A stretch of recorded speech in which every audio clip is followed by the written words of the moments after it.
In this next part of the tutorial, we'll create the frames that connect the headband to the ear pads we just made. One thing I wanted to mention is if you edit the surface or the revolve, you can do something called weighted control points. So you can grab the control point and push up or down on the thumbstick. You can add a new point, and what that's doing is that essentially, if you're pushing up, making that the most important and sharpest point of the geometry. That way, you can get more kind of aggressive looks inside of your modeling.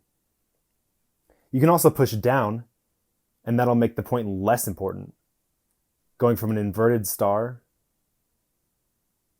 to a square. So once you have that where you'd like it, we'll begin by creating the frame. We'll come over here to Layers, press plus, click on it,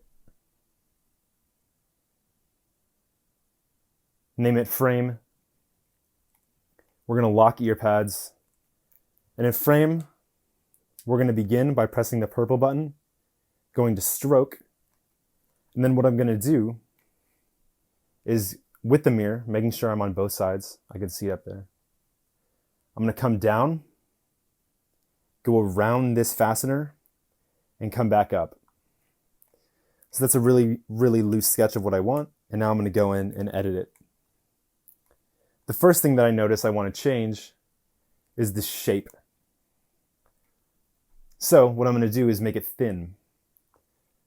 You can use these sliders as well as these buttons to manipulate the style of your geometry.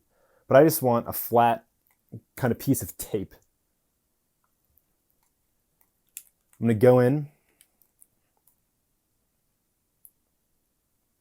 hit Simplify Points, as well as change the color.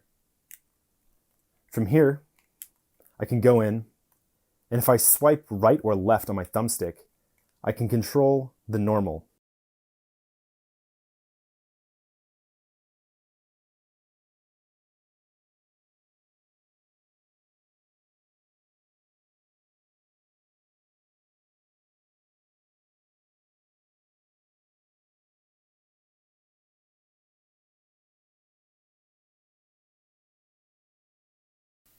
At this point, I'm realizing that the mirror won't cleanly reflect the geometry.